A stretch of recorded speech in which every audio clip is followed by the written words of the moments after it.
그날 세리가 날 계단 위에서 밀었어. 증명해봐. 누가 믿어? 그 허무맹랑한 소리를. 국과수는 믿더라. 네가 만든 조작 영상. 강세리, 너 이제 끝났어. 조작된 알리바이, 친자 0%의 진실. 이제 그녀의 차례다. 구독하시면 매주 새로운 드라마 리뷰를 놓치지 않고 들으실 수 있습니다. 구독은 무료입니다. 감사합니다. 시작합니다. 황기찬은 병원 복도에 차가운 타일 위를 비틀거리며 걸었다. 발걸음이 무거웠고 다리에 힘이 빠져 벽에 손을 짚고 겨우 버텼다. 의사의 목소리가 귓가에서 맴돌았다. 위암 사기입니다. 이미 간과 폐로 전이가 진행되었습니다. 길어야 6개월 정도로 보입니다. 담담하면서도 냉정한 의사의 말투는 마치 날씨를 예보하는 것처럼 들렸다. 젊은 나이의 황기찬에게 죽음이라는 단어는 이제까지 남의 일이었다. 건설업으로 큰 돈을 벌어들이며 승승장구하던 자신에게 이런 일이 닥칠 줄은 꿈에도 몰랐다. 아직 젊다고 생각했는데 갑자기 찾아온 죽음의 그림자가 그를 압도했다. 주차장에서 한참을 차 안에 앉아 있었다. 핸들을 잡은 손이 떨렸고 가슴 깊숙한 곳에서 올라오는 공허함이 그를 짓눌렀다. 엔진 소리도 들리지 않았고 주변의 모든 소음이 차단된 것 같았다. 오직 의사의 목소리만이 머릿속에서 반복되고 있었다. 집으로 향하는 길, 평소 같았으면 20분이면 도착할 거리가 오늘은 유독 길게 느껴졌다. 신호등에 멈출 때마다 그의 뇌리에는 지난 세월의 기억들이 파편처럼 스쳐 지나갔다.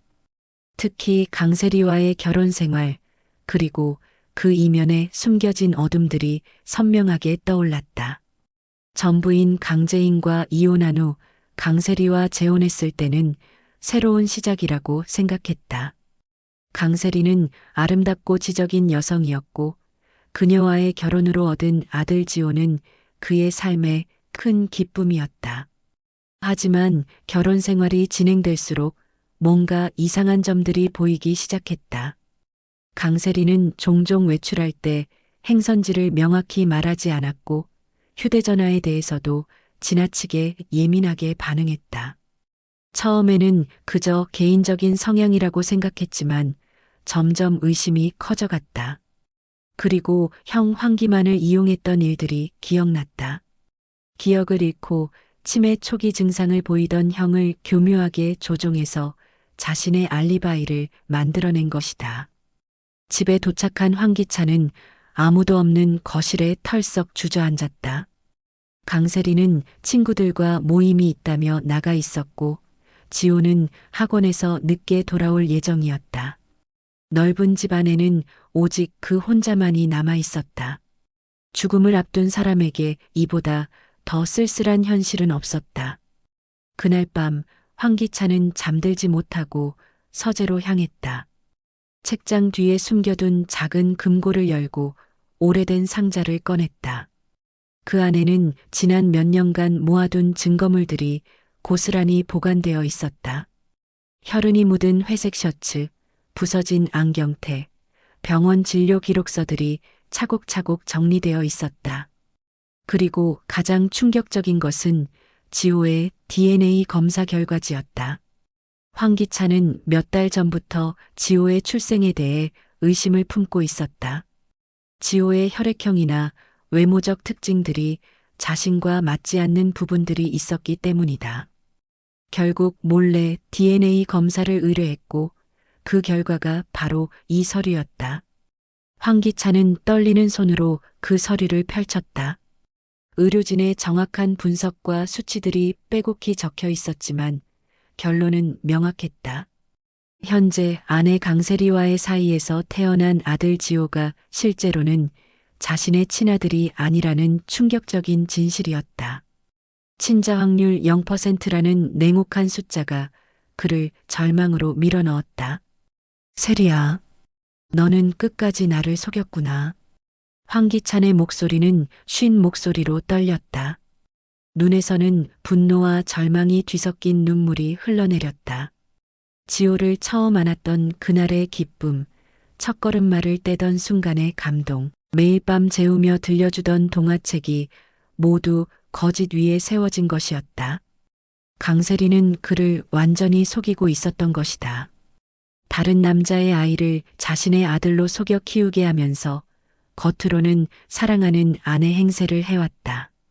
이 모든 진실을 뒤늦게 알게 된 황기찬에게는 배신감과 함께 자신의 인생 전체가 부정당하는 기분이었다. 그는 상자 안에서 또 다른 서류들을 꺼냈다. 사립탐정에게 의뢰해서 받은 조사 보고서였다. 강세리의 외출 동선, 만나는 사람들의 신원, 그리고 과거에 저질렀던 의심스러운 행동들이 상세히 기록되어 있었다. 그녀는 자신이 생각했던 것보다 훨씬 교묘하고 계산적인 여자였다. 죽음을 앞둔 황기찬에게 이제 남은 것은 무엇인가? 재산도 명예도 사랑하는 사람도 모두 허상이었다. 그가 평생 쌓아 올린 모든 것들이 한순간에 의미를 잃었다. 하지만 그의 마음속에서는 하나의 감정이 불타오르고 있었다. 바로 복수에 대한 갈망이었다. 세리야, 내가 나에게 준 고통을 그대로 돌려받을 때가 왔다. 황기찬은 이를 악물며 중얼거렸다. 그의 눈빛에는 죽음을 앞둔 사람이라고는 믿기 어려울 정도로 강렬한 의지가 타오르고 있었다. 자신에게 남은 마지막 6개월이라는 시간을 강세리를 완전히 파멸시키는 데 쓰기로 결심했다. 황기찬이 서재에서 증거물들을 정리하고 있을 때 현관문을 여는 소리가 들렸다. 시계를 보니 새벽 2시가 넘어 있었다. 발소리가 복도를 따라 가까워지더니 서재 문이 조심스럽게 열렸다. 기찬아, 불이 켜져 있길래. 형 황기만이 문틈으로 얼굴을 내밀었다. 그는 최근 몇 달 동안 꾸준한 치료를 받으며 잃어버렸던 기억들을 조금씩 되찾고 있었다. 하지만 여전히 간헐적인 혼란을 보였기 때문에 황기찬은 형을 요양원에 모셔두고 있었다. 형, 이 시간에 왜 나오셨어요? 요양원에서 연락도 없었는데. 황기찬은 당황하며 서류들을 재빨리 상자에 넣었다. 하지만 황기만의 눈빛은 전과 달리 또렷했다. 과거의 혼란스러운 모습이 아니라 명확한 의식을 가진 사람의 눈이었다. 기찬아, 나 이제 모든 걸 기억해. 황기만은 서재 안으로 들어오며 진지한 표정을 지었다. 그날 밤에 무슨 일이 있었는지, 세리가 나한테 뭘 했는지 다 생각났어. 황기찬의 심장이 뛰기 시작했다. 형이 말하는 그날 밤이 무엇을 의미하는지 알고 있었다. 3년 전 황기만이 계단에서 떨어져 머리를 다치고 기억을 잃게 된 그 사건 말이다. 형, 정말 기억나세요? 황기찬은 떨리는 목소리로 물었다. 만약 형이 진실을 기억한다면 그것은 자신의 복수 계획의 결정적인 무기가 될 수 있었다. 황기만은 천천히 고개를 끄덕였다. 그날 저녁 내가 출장을 간 사이에 세리가 나를 찾아왔어. 처음에는 그냥 안부를 묻는 줄 알았는데 그는 잠시 말을 멈추고 깊은 숨을 들이쉬었다. 그 여자가 나를 계단 위로 유인했어. 그리고는 갑자기 뒤에서 밀어버렸지. 밀었다고요? 황기찬은 놀라서 벌떡 일어났다. 그동안 사고라고 생각했던 형의 추락이 실제로는 강세리의 고의적 행동이었다는 것인가? 맞아. 분명히 밀었어. 황기만의 목소리에는 확신이 담겨 있었다. 그 전에 내 방에서 뭔가 찾고 있더라고. 내가 뭘 하냐고 물어보니까 갑자기 표정이 싸늘해지면서 나를 계단으로 끌고 갔어. 그리고는 아무도 없는 걸 확인하고 나서 황기만은 떨리는 손으로 머리 뒤쪽을 만졌다. 아직도 그 부분에는 수술 흉터가 남아 있었다. 다행히 목숨은 건졌지만 그 충격으로 기억을 잃게 된 거야. 하지만 이상하게도 최근에 치료를 받으면서 그때 일들이 하나씩 떠오르기 시작했어. 그럼 형이 그때 입고 있던 옷에 피가 묻은 것도. 황기찬은 숨을 삼키며 물었다. 그래, 머리에서 피가 많이 났었지. 세리가 구급차를 부르기 전에 내 옷을 갈아입혀서 증거를 없애려고 했어.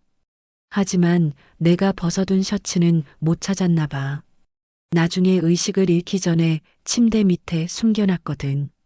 황기찬은 형의 말에 충격을 받았다. 그동안 강세리가 단순히 불륜을 저질렀다고 생각했는데 실제로는 살인 미수까지 범했다는 것이었다. 그리고 그 증거가 아직 남아있다는 사실까지. 형, 그 셔츠는 지금 어디에 있어요? 요양원 내 방에 보관하고 있어. 기억이 돌아오면서 혹시나 해서 찾아뒀지. 황기만은 주머니에서 작은 열쇠를 꺼냈다. 내 방 옷장 맨 아래 칸에 봉지에 싸서 넣어뒀어. 황기찬의 뇌리에 복수의 청사진이 그려지기 시작했다. 지호의 친자관계 문제와 더불어 강세리의 살인미수까지 증명할 수 있다면 그녀를 완전히 파멸시킬 수 있을 것이었다. 그런데 기찬아, 왜 세리가 나를 해치려 했을까? 황기만은 의아한 표정을 지었다. 그날 내 방에서 뭔가 찾고 있었다고 했잖아. 혹시 무슨 비밀이라도 있었던 건가? 황기찬은 잠시 망설였다. 형에게 모든 진실을 말해야 할지 고민이 되었다. 하지만 이제 와서 숨길 이유도 없었다. 어차피 자신은 죽을 몸이고 진실은 언젠가 밝혀져야 할 것이었다. 형, 사실 세리와 저 사이에는 복잡한 문제가 있었어요. 황기찬은 무거운 마음으로 입을 열었다. 지호가 제 친아들이 아니라는 걸 알게 됐거든요. 그리고 그 증거를 찾던 중이었는데 아마 세리가 그걸 눈치챈 것 같아요. 황기만의 얼굴에 놀라움이 스쳤다. 그럼 세리가 너를 속이고 있었다는 건가? 그뿐만 아니에요. 지호의 진짜 아버지가 누구인지는 모르겠지만 분명한 건 제가 아니라는 거예요. DNA 검사까지 했으니까 틀림없어요. 황기만은 분노로 주먹을 불끈 쥐었다. 그 여자가 감히 내가 모르는 사이에 그런 짓을 했다니. 그래서 세리가 형을 해친 거예요. 혹시 형이 진실을 알고 있거나 나중에 기억을 되찾아서 증언할까봐 겁이 났던 거죠. 두 형제는 잠시 침묵에 빠졌다. 황기만은 자신이 당한 일의 전모를 이해하게 되었고 황기찬은 완벽한 복수의 시나리오를 그릴 수 있게 되었다. 기찬아, 우리가 힘을 합쳐서 그 여자의 죄를 밝혀내자. 황기만의 목소리에는 강한 의지가 담겨 있었다. 내가 증인이 되어줄게. 세리가 나를 밀어뜨린 것도 증거를 조작하려 한 것도 모두 증언할 수 있어. 황기찬은 형의 손을 꽉 잡았다. 고맙습니다, 형. 저 혼자서는 할 수 없는 일이었는데. 우리는 가족이야. 그리고 정의는 반드시 실현되어야 해. 황기만은 단호하게 말했다. 그 여자가 우리 형제를 이렇게 가지고 논 대가를 치르게 해주자. 그날 밤 황기찬은 형과 함께 세밀한 계획을 세웠다. 강세리를 법정에 세우기 위한 증거 수집과 증인 확보, 그리고 그녀의 모든 거짓말을 폭로할 전략까지. 복수의 첫 번째 퍼즐 조각이 완성된 순간이었다. 첫 번째 만날 사람은 전부인 강재인이었다. 그녀와는 5년 전 이혼한 후 거의 연락을 하지 않고 지냈다. 이혼 사유도 황기찬의 일방적인 외도 때문이었기에 강재인에게는 깊은 상처를 남겼다. 하지만 이제 그 상처를 치유하고 용서를 구해야 할 때였다. 황기찬은 강재인이 운영하는 작은 카페로 찾아갔다. 이혼 후 그녀는 홀로 생계를 꾸려나가며 소박하지만 정직한 삶을 살고 있었다. 카페 문을 열고 들어서자 강재인이 놀란 표정으로 그를 바라봤다. 기찬 씨? 갑자기 왜? 강재인의 목소리에는 당황과 경계심이 동시에 배어 있었다. 40대 초반의 그녀는 이혼 후 더욱 성숙해 보였고 독립적인 여성의 모습을 하고 있었다. 제인 씨, 잠깐 시간 좀 내주실 수 있을까요? 중요한 얘기가 있어서. 황기찬은 최대한 겸손한 자세로 부탁했다. 손님들이 있어서 큰 소리로 말할 수는 없었지만 그의 진정성은 충분히 전해졌다. 강재인은 잠시 망설이다가 직원에게 카페를 맡기고 황기찬과 함께 근처 공원으로 나왔다. 11월의 찬바람이 두 사람 사이의 어색함을 더욱 도드라지게 했다. 제인 씨, 먼저 진심으로 사과드리고 싶어요. 황기찬은 벤치에 앉으며 고개를 숙였다. 5년 전 제가 저지른 일들, 그리고 당신에게 준 상처들을 용서해달라고 할 수는 없지만 죽기 전에 모든 것을 바로잡고 싶습니다. 죽기 전이라니 무슨 소리예요? 강재인은 깜짝 놀라며 황기찬을 바라봤다. 황기찬은 담담하게 자신의 병에 대해 설명했다. 위암 사기, 6개월의 시한부 인생이라는 사실을 듣고 강재인의 얼굴이 창백해졌다. 아무리 이혼한 사이라지만 한때는 부부였고 함께 꿈을 꾸었던 사이였다. 제가 당신을 배신하고 상처를 준 것은 변명의 여지가 없어요. 하지만 이제라도 진실을 말씀드리고 싶어서. 황기찬은 목소리를 낮추며 계속했다. 사실 3년 전에 일어난 교통사고 건에서 제가 공범이었어요. 저도 그 자리에 있었지만 겁이 나서 도망쳤고 다른 사람이 모든 책임을 지게 만들었어요. 강재인은 충격을 받은 듯 입을 막았다. 그럼 그때 억울하게 처벌받은 사람이 있다는 거예요? 네, 맞아요. 김도윤 씨라는 분인데 무고한 사람이 제 죄까지 뒤집어쓰고 감옥에 다녀왔어요. 이제라도 진실을 밝히고 자수하려고 해요. 황기찬의 고백은 계산된 것이었다. 실제로 그런 교통사고는 없었지만 자신의 진정성을 보여주기 위한 연출이었다. 강재인의 마음을 움직이고 나중에 강세리와 대비될 수 있는 신뢰성을 구축하는 것이 목적이었다. 기찬 씨가 그런 일까지. 강재인은 복잡한 표정을 지었다. 그럼 정말 경찰서에 가실 거예요? 네, 오늘 당장이라도 가려고 해요. 그 전에 당신에게만은 진실을 말씀드리고 싶었어요. 황기찬은 진심 어린 눈빛으로 강재인을 바라봤다. 그리고 혹시 나중에 무슨 일이 생기면 제가 마지막까지 정직하려고 노력했다는 걸 기억해 주세요. 강재인은 한동안 말없이 황기찬을 바라봤다. 그의 변화된 모습이 진짜인지 의심스러웠지만 죽음을 앞둔 사람의 절박한 만큼은 진짜로 느껴졌다. 그 다음 날 황기찬은 김도윤을 찾아갔다. 40대 후반의 김도윤은 작은 정비소를 운영하며 성실하게 살아가고 있었다.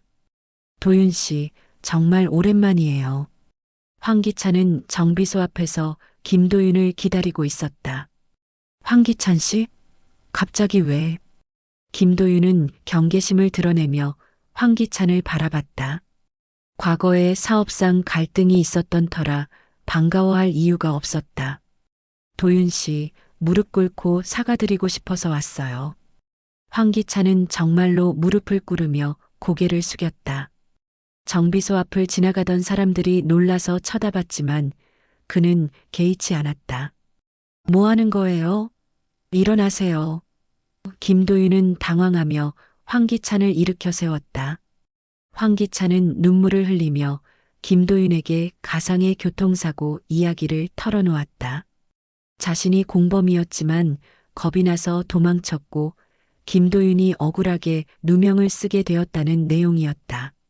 물론 실제로는 없었던 일이지만 황기찬의 연기력은 완벽했다. 정말 그런 일이 있었다는 거예요? 김도윤은 혼란스러워했다. 그런 사고를 당한 기억은 없었지만 황기찬의 절절한 참회 모습이 진짜처럼 보였다. 죽기 전에 모든 걸 고백하고 정의를 바로잡고 싶어요. 도윤 씨, 제발 용서해 주세요. 황기찬은 계속해서 눈물을 흘렸다. 김도윤은 결국 황기찬의 진정성에 마음이 움직였다. 비록 과거에 갈등이 있었지만 죽음을 앞둔 사람이 이렇게까지 사과한다면 용서해야 한다는 생각이 들었다. 그날 저녁 황기찬은 정말로 경찰서에 나타났다. 존재하지 않는 교통사고에 대한 허위 자수였지만 그의 목적은 다른 곳에 있었다. 언론과 주변 사람들에게 자신이 양심적인 인물로 보이게 하는 것, 그리고 강세리와의 대비 효과를 만들어내는 것이었다. 저는 3년 전 뺑소니 교통사고의 공범입니다. 죽기 전에 진실을 밝히고 죗값을 치르고 싶어서 자수합니다. 황기찬은 경찰관 앞에서 담담하게 진술했다. 경찰들은 당황했다. 그런 사건에 대한 기록을 찾기 어려웠기 때문이다. 하지만 황기찬의 진술은 구체적이었고 무엇보다 자발적인 자수였기에 일단 조사를 시작하기로 했다. 황기찬의 자수 소식은 곧 지역 언론에 보도되었다. 말기암 환자의 양심 고백, 죽음 앞에서 밝힌 진실 같은 제목으로 기사가 나갔고 사람들은 황기찬의 용기에 감동했다. 강재인과 김도윤도 그 소식을 듣고 황기찬의 진정성을 확신하게 되었다. 하지만 이 모든 것은 강세리를 향한 복수의 첫 번째 단계일 뿐이었다. 황기찬은 자신을 신뢰할 만한 인물로 만들어 놓았고 이제 강세리의 진짜 죄를 폭로할 무대가 준비되었다. 황기찬의 자수 소식이 언론에 보도된 후 며칠이 지났다. 강세리는 집에서 그 뉴스를 보며 안도의 한숨을 내쉬었다. 남편이 스스로 죄를 인정하고 자수했으니 이제 자신에게 향하던 의혹의 눈길들이 사라질 것이라고 생각했다. 여보, 정말 힘들었겠어요. 강세리는 황기찬이 경찰서에서 돌아왔을 때 위로하는 척했다. 하지만 용기 있는 선택이었어요. 이제 마음이 좀 편해지셨죠? 황기찬은 그녀의 가식적인 표정을 바라보며 속으로 냉소했다. 강세리는 여전히 자신이 모든 것을 숨겨왔다고 생각하고 있었다. 지호의 친자 관계도 황기만을 해친 일도 모르고 있다고 착각하고 있었다. 그래, 이제 정말 홀가분해. 황기찬은 일부러 밝은 표정을 지었다. 남은 시간 동안은 가족과 함께 평화롭게 지내고 싶어. 다음 날 아침 강세리는 갑작스럽게 경찰서에서 연락을 받았다. 황기찬의 자수 사건과 관련해서 몇 가지 확인하고 싶은 것이 있다는 내용이었다. 그녀는 별것 아니라고 생각하며 경찰서로 향했다. 강세리 씨, 남편분의 진술 중에 확인이 필요한 부분이 있어서 모셨습니다. 담당 형사는 정중하게 말했지만 그의 눈빛에는 예리함이 담겨 있었다. 네, 뭐든지 도와드릴게요. 강세리는 자신 있게 대답했다. 3년 전 그 사고 당일 귀하의 행적을 확인해 주실 수 있나요? 남편분이 사고를 낸 시간대에 어디 계셨는지요. 강세리는 잠시 당황했지만 곧 정신을 차렸다. 3년 전이라. 정확히 기억은 안 나지만 아마 집에 있었을 거예요. 아니면 쇼핑을 하러 나갔거나요. 혹시 그때의 증거가 될 만한 게 있으신가요? 블랙박스 영상이나 카드 사용 내역 같은 것 말이에요. 강세리의 눈이 반짝였다. 아, 맞아요. 그날 제 차량에 블랙박스 영상이 있어요. 당시에 다른 곳에 있었다는 걸 증명할 수 있을 거예요. 사실 강세리는 이미 오래전부터 그 블랙박스 영상을 조작해 두었다. 황기찬이 혹시 자신을 의심할 경우를 대비해서 완벽한 알리바이를 만들어 놓았던 것이다. 영상에는 사고 시간대에 자신이 전혀 다른 장소에서 쇼핑하는 모습이 기록되어 있었다. 그 영상을 제출해 주시면 수사에 큰 도움이 될 것 같습니다. 형사는 만족스러운 표정을 지었다. 강세리는 집으로 돌아가 블랙박스 영상을 복사해서 경찰서에 제출했다. 영상을 본 수사진들은 강세리의 무죄를 확신하게 되었고 사건은 황기찬의 단독 범행으로 결론 지어질 것처럼 보였다. 하지만 황기찬은 이미 다른 준비를 해두고 있었다. 그는 지난 몇 주 동안 강세리와의 모든 대화를 은밀히 녹음해왔다. 특히 그녀가 자신의 죄를 부인하거나 거짓말을 하는 순간들을 놓치지 않고 포착했다. 세리야, 정말 중요한 얘기가 있어. 어느 날 저녁 황기찬은 강세리를 서재로 불렀다. 그의 셔츠 안에는 작은 녹음기가 숨겨져 있었다. 무슨 일이에요? 강세리는 평상시와 다른 황기찬의 분위기를 느끼며 조심스럽게 물었다. 형 얘기야. 황기만 형 말이야. 황기찬은 강세리의 반응을 유심히 관찰했다. 요즘 기억이 많이 돌아오고 있다더라. 강세리의 얼굴이 순간 굳어졌다. 기억이 돌아온다고요? 어떤 기억 말이에요? 3년 전 그날 밤 일을 기억하기 시작했다는 거야. 내가 형을 찾아갔던 그날 말이야. 저는 형님을 찾아간 적이 없는데요. 강세리는 당황하며 부인했지만 그녀의 목소리는 이미 떨리고 있었다. 황기찬은 냉소적으로 웃었다. 아직도 거짓말을 하는구나. 형이 모든 걸 기억하고 있어. 내가 그를 계단에서 밀어뜨린 것도, 그 전에 내 방에서 뭔가 찾고 있었던 것도. 그건. 강세리는 말문이 막혔다. 황기만의 기억이 돌아왔다는 것은 자신에게 치명적인 위기였다. 그리고 지호 얘기도 해야겠네. 황기찬은 더욱 차가운 목소리로 말했다. DNA 검사 결과를 봤어. 지호는 내 아들이 아니더라. 강세리의 얼굴이 창백해졌다. 여보, 그게 아니에요. 설명할 수 있어요. 설명? 20년 동안 나를 속여왔으면서 이제 와서 무슨 설명을 하겠다는 거야?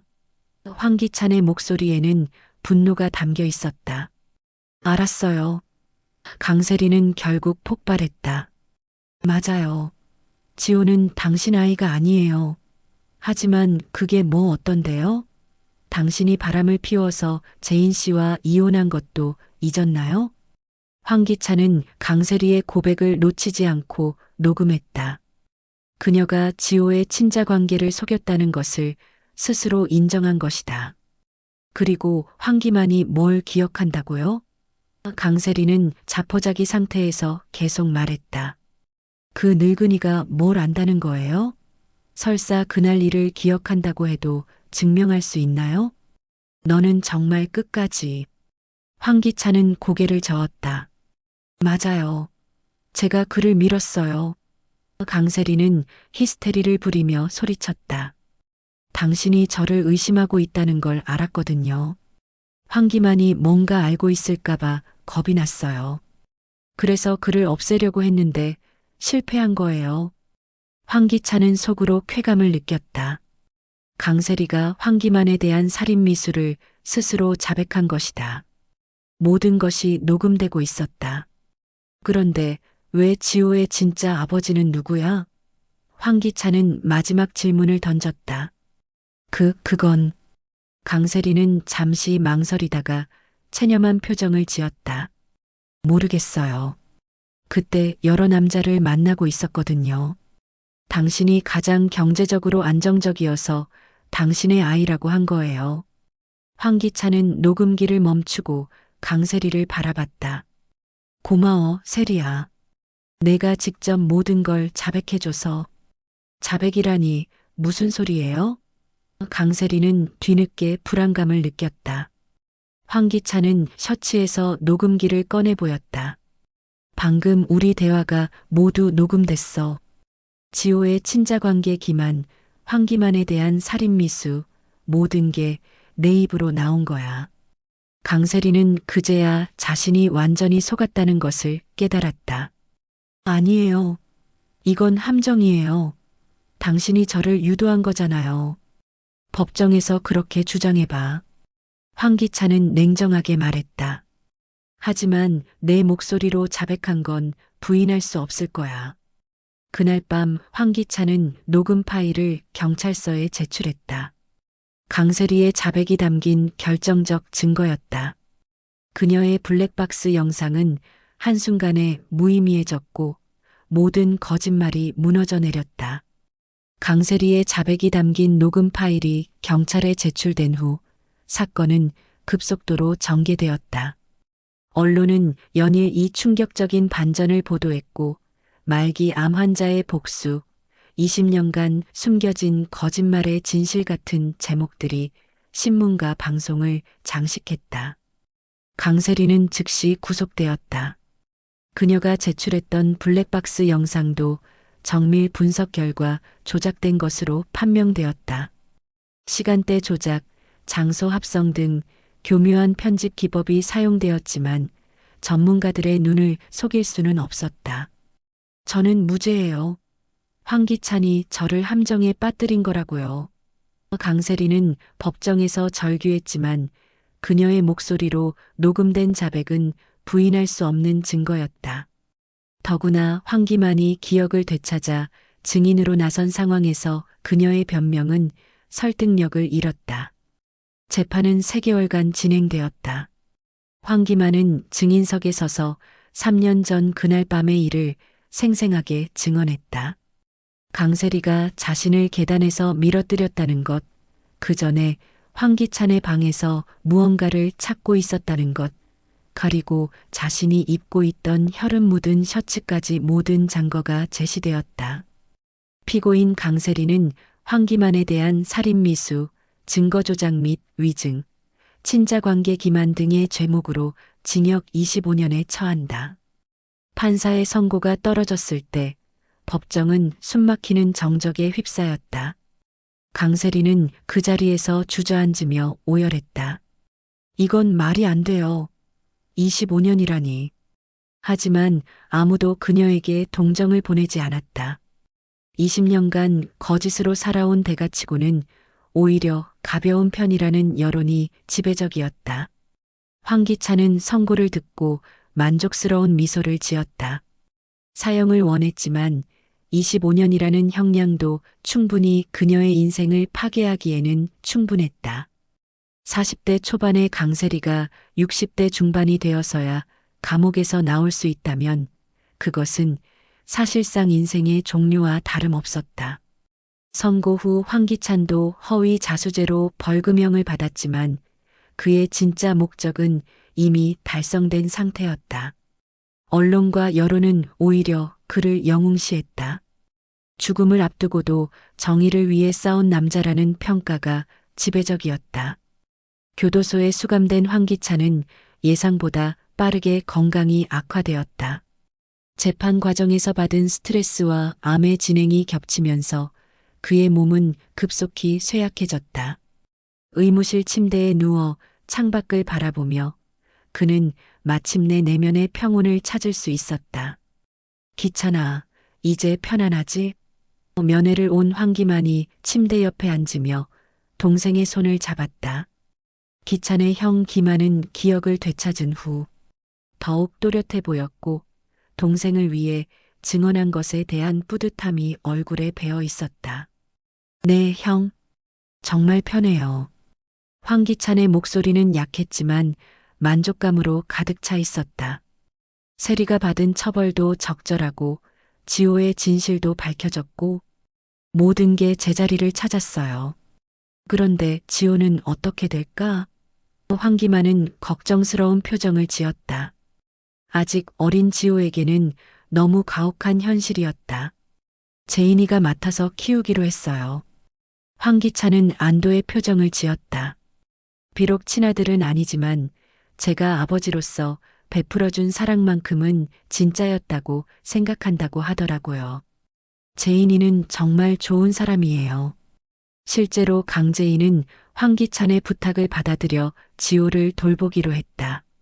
그녀는 이혼 후에도 지호를 친아들처럼 아꼈고 이번 일로 더욱 안타까운 마음이 들었다. 지호에게는 아무 죄가 없다는 것이 그녀의 생각이었다. 도윤 씨는 어떻게 됐어요? 황기만이 물었다. 그분도 모든 진실을 알고 나서 저를 용서해 주셨어요. 제가 허위로 사과했다는 걸 알면서도 제 진심만큼은 진짜였다고 믿어주시더라고요. 황기찬은 씁쓸한 미소를 지었다. 사람의 마음이란 게 참 신기해요. 거짓말로 시작했지만 진심이 전해지기도 하니까요. 김도윤은 처음에는 황기찬에게 속았다는 사실에 분노했지만 그의 진정한 목적을 알고 나서는 오히려 이해하게 되었다. 강세리의 악행을 폭로하기 위한 불가피한 선택이었다고 받아들인 것이다. 황기찬의 마지막 몇 주는 놀랍도록 평화로웠다. 복수를 완성했다는 성취감과 함께 자신이 저지른 모든 잘못에 대한 속죄도 끝냈다는 해방감이 있었다. 그는 강세리처럼 끝까지 거짓으로 살지 않았다. 마지막에는 진실을 밝히고 정의를 실현했다는 확신 속에서 눈을 감을 수 있게 되었다. 형, 제가 죽고 나면 세리에게 전해주실 말씀이 있어요. 황기찬은 힘겹게 말했다. 뭔데? 그녀가 저에게 준 20년간의 거짓말에 대한 대가를 정확히 치렀다고 전해주세요. 그리고 지호에게는 아빠가 마지막까지 너를 사랑했다고 말해주세요. 황기만은 눈물을 흘리며 고개를 끄덕였다. 알겠어, 기찬아. 꼭 전하겠어. 며칠 후 황기찬은 조용히 세상을 떠났다. 그의 장례식에는 생각보다 많은 사람들이 참석했다. 강재인과 지호, 김도윤, 그리고 그의 용기에 감동받은 시민들까지. 언론은 그를 정의를 위해 싸운 마지막 투사라고 평가했다. 강세리는 교도소에서 황기찬의 부고를 들었다. 그녀는 마지막까지도 자신이 무고하다고 주장했지만 이제 아무도 그녀의 말을 믿지 않았다. 25년이라는 긴 복역 생활이 그녀를 기다리고 있었다. 복수는 완성되었고 진실은 승리했다. 죄의 대가는 반드시 치러진다는 냉혹한 현실이 다시 한번 증명된 것이다. 황기찬은 비록 죽었지만 그가 남긴 정의의 불꽃은 오래도록 사람들의 기억에 남을 것이었다. 지호는 강재인의 보살핌 아래 새로운 삶을 시작했다. 비록 충격적인 진실을 알게 되었지만 그는 황기찬이 자신에게 베풀어준 사랑만큼은 진짜였다고 믿기로 했다. 그것이 두 사람 모두에게 최선의 선택이었다. 사람의 마음속 깊은 곳에 자리 잡은 복수심이 어떤 결과를 낳는지, 그리고 진실이 밝혀지는 순간의 파괴력이 얼마나 큰지를 보여주는 사건이었다. 황기찬의 복수는 완성되었지만 그 과정에서 모든 이들의 삶이 돌이킬 수 없이 변화했다. 3년 후, 가을 햇살이 창문을 통해 부드럽게 스며들었다. 강재인은 커피 한 잔을 들고 카페 테라스에 앉아 있었다. 그녀의 카페 세컨드 라이프는 이제 동네에서 제법 유명한 곳이 되었다. 따뜻한 분위기와 정성스러운 음료로 많은 단골들을 확보했고 무엇보다 그녀의 진정성 있는 마음가짐이 사람들에게 전해졌다. 이모, 학교 다녀왔어요. 문을 열고 들어오는 지호의 목소리에 강재인은 미소를 지었다. 이제 고등학교 1학년이 된 지호는 키도 많이 자랐고 얼굴에서 어른스러운 면모를 찾아볼 수 있었다. 황기찬을 닮은 듯한 의젓한 표정과 강세리에게서 물려받은 듯한 섬세한 눈매가 조화를 이루고 있었다. 어서 와, 지호야. 오늘 학교는 어땠어? 강재인은 카운터 뒤에서 지호를 맞이했다. 괜찮았어요. 그런데 이모. 지호는 잠시 망설이다가 입을 열었다. 오늘 상담 시간에 선생님이 진로에 대해 물어보셨는데 저 법학과에 가고 싶어요. 강재인의 손이 잠시 멈췄다. 지호가 법학과를 지망한다는 것은 예상 밖의 일이었다. 법학과라? 왜 갑자기 그런 생각을 하게 됐을까? 지호는 의자에 앉으며 신중하게 말을 골랐다. 아빠나 엄마. 아니, 강세리 씨가 했던 일들을 보면서 생각이 많아졌어요. 정의가 뭔지, 진실이 왜 중요한지에 대해서요. 그리고 앞으로 그런 일들이 일어나지 않도록 도움이 되고 싶어요. 강재인은 지호의 성숙한 대답에 놀랐다. 3년 전 그 충격적인 사건 이후 지호는 많은 상처를 받았지만 동시에 세상에 대해 깊이 생각하는 청소년으로 성장했다. 처음에는 자신의 정체성에 대해 혼란스러워했지만 시간이 지나면서 황기찬이 자신에게 보여준 사랑은 진짜였다는 것을 받아들이게 되었다. 좋은 생각이야. 하지만 법학은 쉬운 길이 아니야. 정말 확신하는 거야? 네, 이모. 저는 아빠가 마지막에 보여주신 그 용기를 기억해요. 비록 복수였지만 결국 진실을 밝혀내셨잖아요. 저도 그런 사람이 되고 싶어요. 강재인은 지호의 어깨를 다독였다. 황기찬이 살아있다면 지호의 이런 모습을 보고 얼마나 뿌듯해했을까 생각하니 가슴이 뭉클했다. 그럼 열심히 공부해야겠네. 이모가 도와줄 수 있는 건 뭐든지 도와줄게. 저녁이 되어 카페 문을 닫고 집으로 돌아가는 길, 강재인과 지호는 황기찬의 묘소에 들렀다. 매주 한 번씩 들르는 것이 그들의 일상이 되었다. 묘비에는 사랑하는 아버지, 황기찬이라고 새겨져 있었다. 지호가 직접 요청한 문구였다. 아빠, 저 이제 법학과에 가려고 해요. 지호는 묘비 앞에 앉아 조용히 말했다.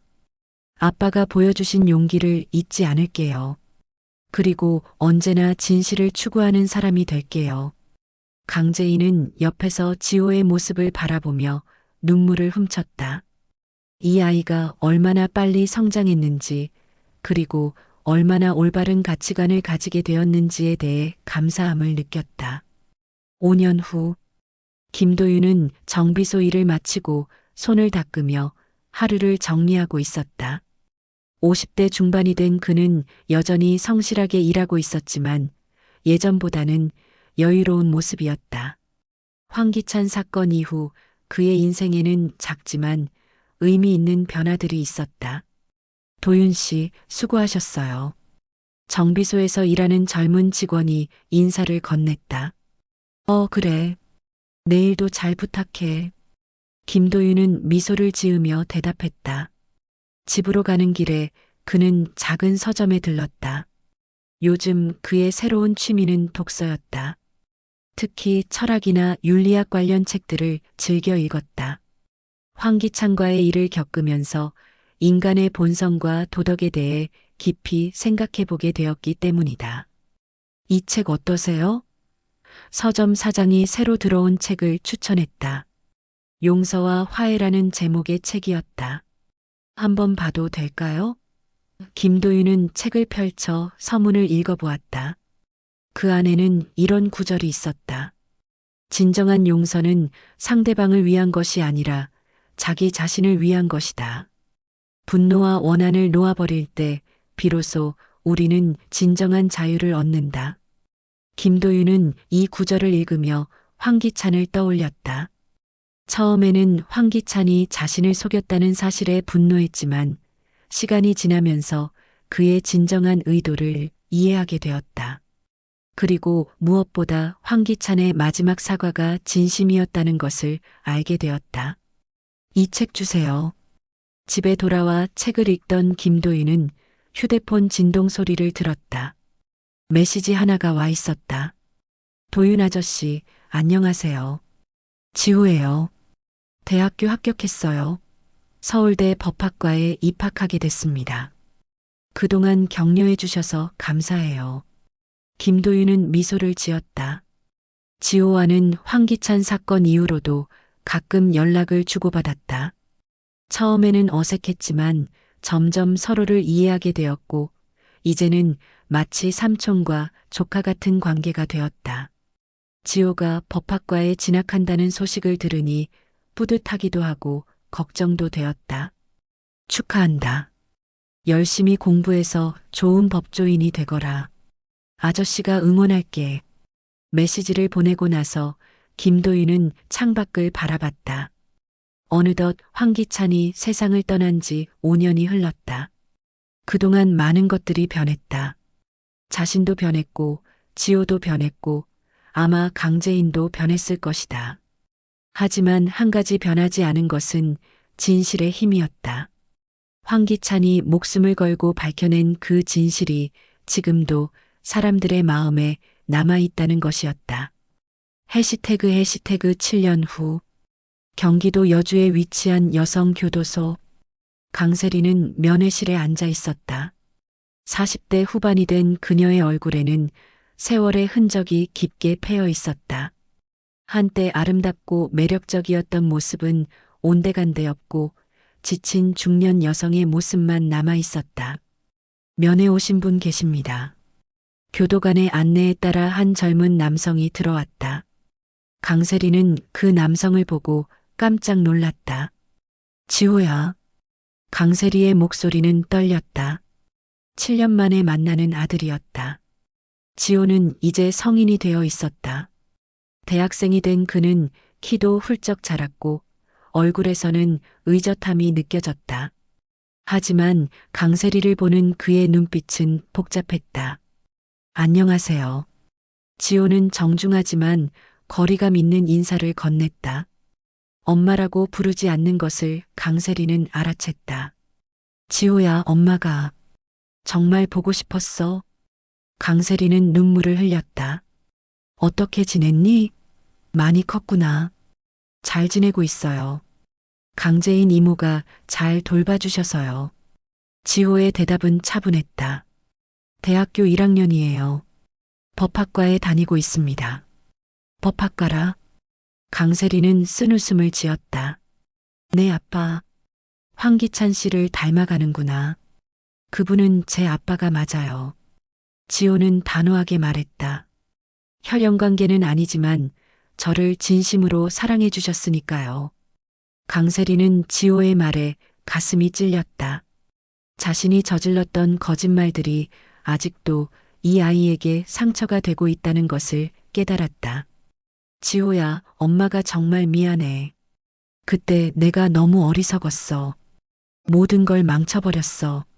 저는 당신을 용서하러 온 게 아니에요. 지호는 냉정하게 말했다. 다만 궁금한 게 있어서 왔어요. 제 친아버지가 누구인지 알고 싶어요. 강세리는 잠시 침묵했다.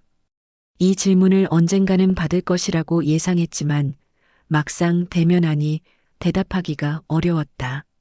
지호야, 그건 복잡한 일이야. 엄마도 정확히는 모르신다는 거죠? 지호는 차분하게 물었다.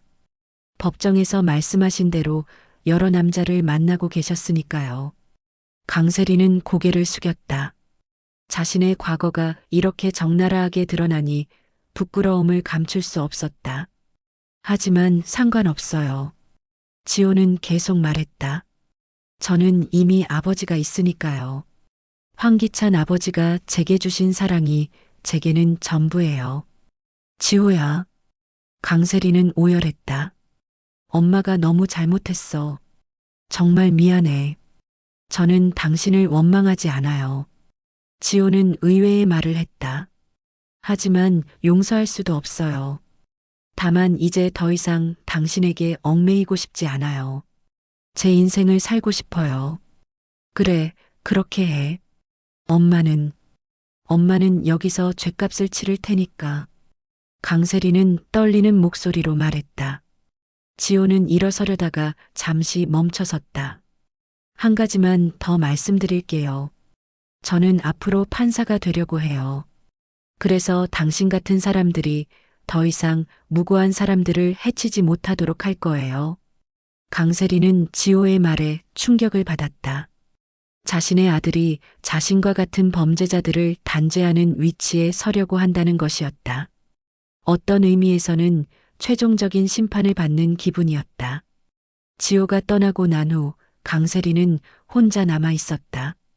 면회실의 차가운 공기가 그녀를 감쌌고 자신이 잃어버린 모든 것들이 머릿속을 스쳐 지나갔다.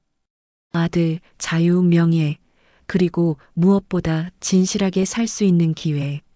10년 후 봄날의 법정은 따뜻한 햇살로 가득했다. 판사석에 앉은 지호는 이제 30대 초반의 당당한 법조인이 되어 있었다. 사법고시에 합격하고 사법연수원을 거쳐 판사가 된 지 3년째였다. 그의 공정하고 원칙적인 재판으로 많은 사람들의 신뢰를 받고 있었다. 피고인 이모 씨에 대한 판결을 선고하겠습니다.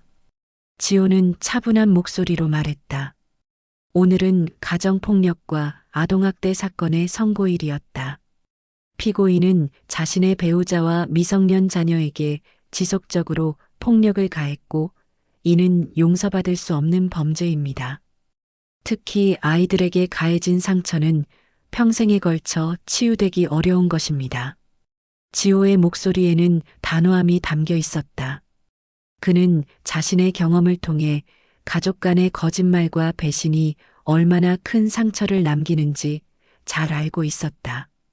따라서 본 법정은 피고인에게 징역 5년을 선고하며 피해자들에 대한 치료비와 위자료 지급을 명령합니다. 선고가 끝나고 법정을 나서는 지호를 기다리고 있는 사람이 있었다. 강재인이었다. 이제 50대 중반이 된 그녀는 여전히 자상한 미소를 띠고 있었다. 수고했어, 지호야. 강재인은 지호를 따뜻하게 맞이했다. 이모, 와주셔서 고마워요. 지호는 진심으로 감사 인사를 했다. 오늘은 특별한 날이니까 같이 식사할까요? 그래, 오늘은 내가 판사가 된 지 3년이 되는 날이지. 둘은 법원 근처의 조용한 식당으로 향했다. 지호는 강재인에게 자신의 근황을 이야기했고 강재인은 카페에서 있었던 재미있는 일들을 들려주었다. 마치 진짜 모자지간처럼 자연스러운 대화였다. 이모, 그동안 정말 고마웠어요. 지호는 진심 어린 표정으로 말했다. 이모가 아니었다면 저는 이렇게 될 수 없었을 거예요. 무슨 소리야? 내가 워낙 똑똑하고 착해서 그런 거지. 강재인은 겸손하게 대답했다. 그리고 황기찬 씨가 내게 심어준 사랑의 씨앗이 이렇게 꽃피운 거야. 아빠 이야기를 하니까 생각나는데. 지호는 잠시 망설이다가 말을 이었다. 이모는 아빠를 어떻게 기억하세요? 강재인은 잠시 생각에 잠겼다. 복잡한 사람이었어. 분명 잘못도 많이 했지만 마지막에는 진실을 위해 모든 걸 걸었잖아.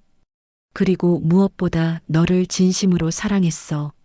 저도 그렇게 생각해요. 복수였을지라도 결국 정의를 위한 일이었으니까요. 식사를 마치고 돌아가는 길에 지호는 황기찬의 묘소에 들렀다.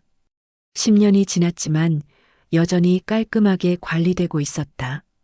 강재인이 정성스럽게 돌보고 있기 때문이었다. 아빠, 저 이제 제대로 된 판사가 됐어요. 지호는 묘비 앞에 무릎을 꿇고 말했다. 아빠가 보여주신 정의에 대한 열망을 잊지 않고 살고 있어요. 그리고 앞으로도 그럴 거예요. 바람이 불어와 묘지의 나뭇잎들을 흔들었다. 마치 황기찬이 대답하는 것 같았다. 15년 후, 강세리는 교도소 도서관에서 책을 읽고 있었다. 50대 중반이 된 그녀의 머리는 이미 반백이 되어 있었다.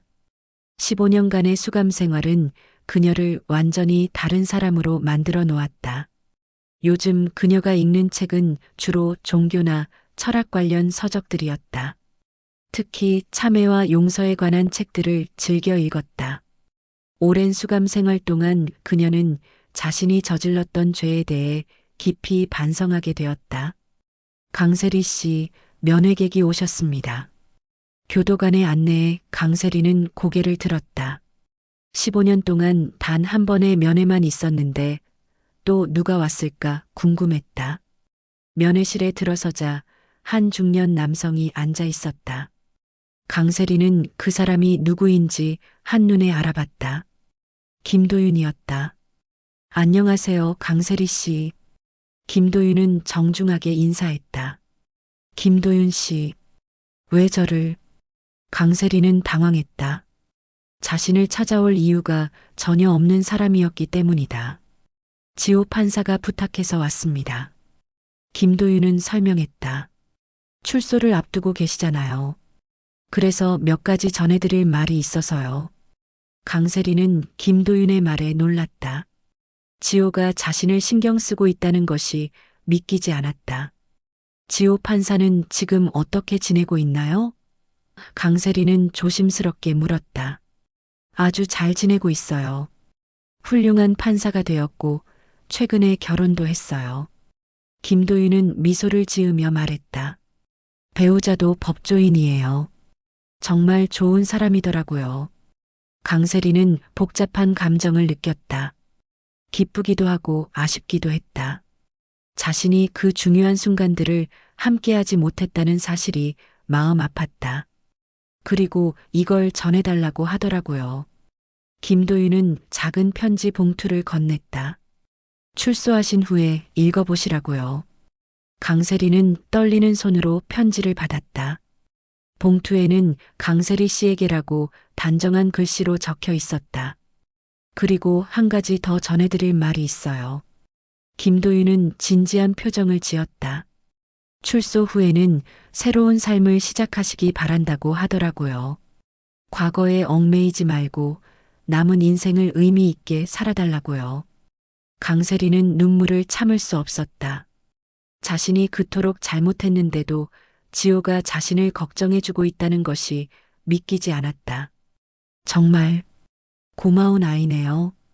강세리는 흐느끼며 말했다. 그렇죠. 황기찬 씨가 정말 잘 키우셨어요. 김도윤은 따뜻하게 말했다. 그리고 강재인 씨도 훌륭하게 뒷바라지해 주셨고요. 면회가 끝나고 혼자 남은 강세리는 지호의 편지를 열어보았다. 강세리 씨께 오랜만입니다. 출소를 앞두고 계신다고 들었습니다. 15년이라는 긴 시간이 지났네요.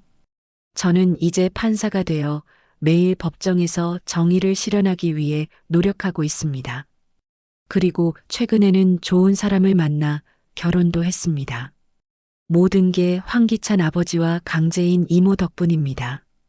당신에 대해서는 여전히 복잡한 감정을 가지고 있습니다.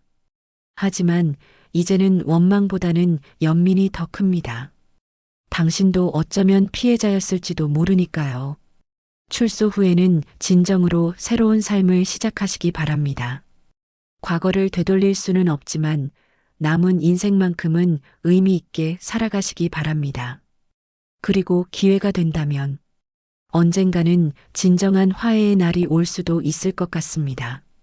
지호 올림. 강세리는 편지를 읽고 또 읽었다.